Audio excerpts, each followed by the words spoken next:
السلام عليكم ورحمة الله تعالى وبركاته.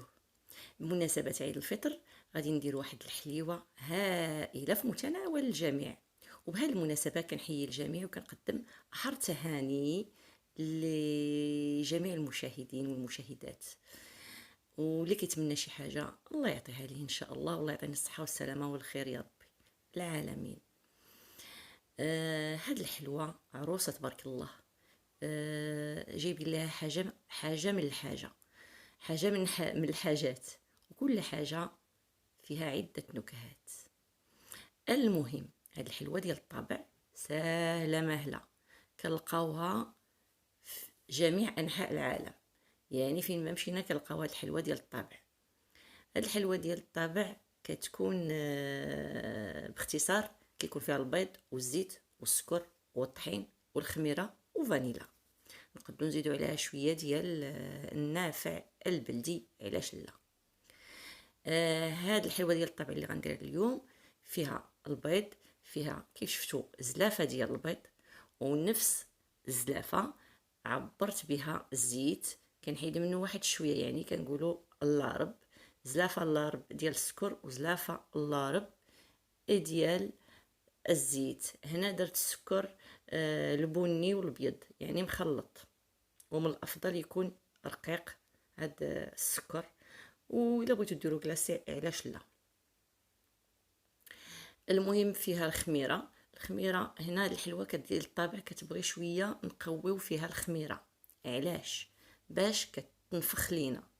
انا درت خماره وحده فيها 11 غرام في كيلو ديال الطحين، ومعاه معلقه صغيره ديال البيكربونات ديال الصود، يعني بيكربونات ديال الاكل.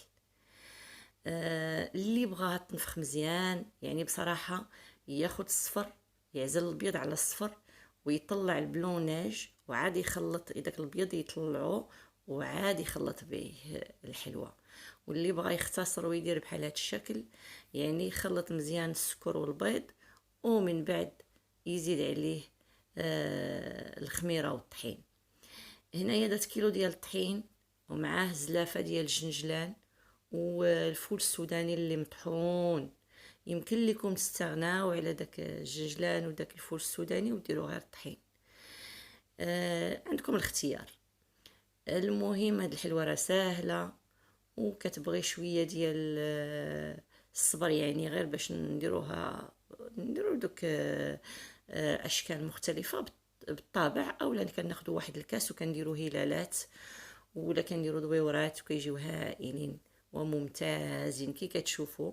بيكربونات دو الصود زدت واحد المعلقه. هنا تقدروا ديروا جوج خمارات ديال 11 غرام في كيلو اولا حتى 3، لان الحلوه كتنفخ. ما كنبغيش قوه الخميره ديال الحلوه، يعني وحده كافيه، ودرت واحد المعلقه ديال البيكربونات دو الصود. بغيتو تنفخ لكم بزاف، هي اللي كتعطيها بصراحه واحد الهشه واحد الطراوه، هي ديك البلوناج الا طلعناه وعاد نخلطوه مع الخليط كتجي هائله.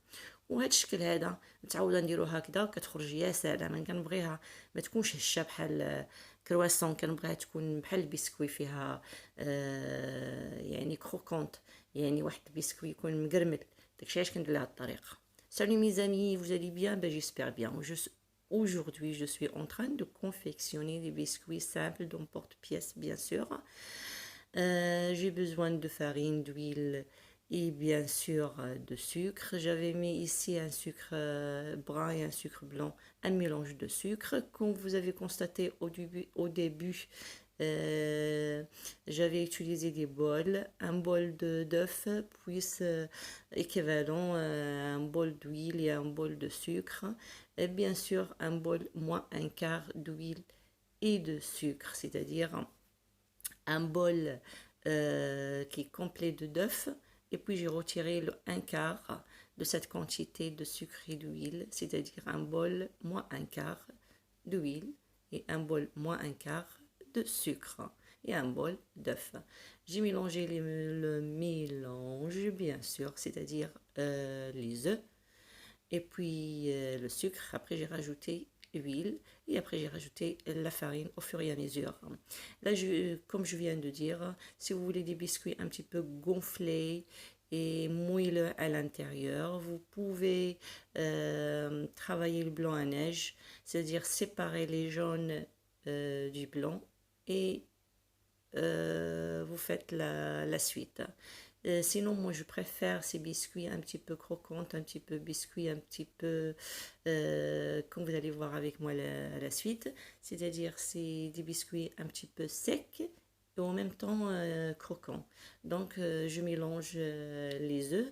J'ai travaillé bien les œufs, c'est-à-dire les œufs entiers. Après, j'ai travaillé les œufs avec le sucre. Après, j'ai rajouté l'huile et au fur et à mesure la farine, levure.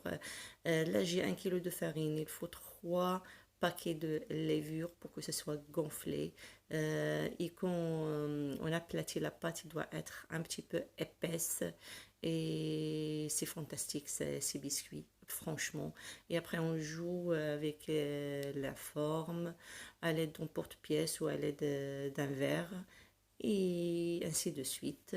Et après, on décore, c'est-à-dire on décore. Voilà, là, je viens d'utiliser un verre. Voilà, c'est simple. Si j'ai pas les en porte-pièce, je peux utiliser les verres. Bon, je recommence pour la couche que je vais passer sur les biscuits.